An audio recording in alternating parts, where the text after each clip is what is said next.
Hello everybody and welcome. In this video I'm going to show you how to change tips on your earbuds XIAOMI Buds 5 Pro.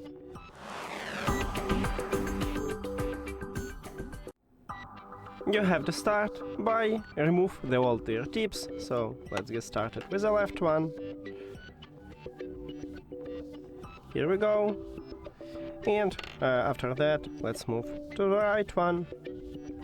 And it's the same, it's really simple, so don't worry. After that, select new ear tip size and attach it. I'm going with this one.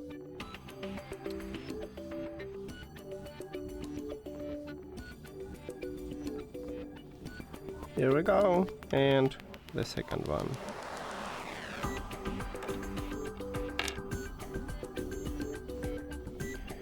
And we did it! Thank you for watching this video. If you found it helpful, please consider subscribing to the channel and leave the like on the video. See you later!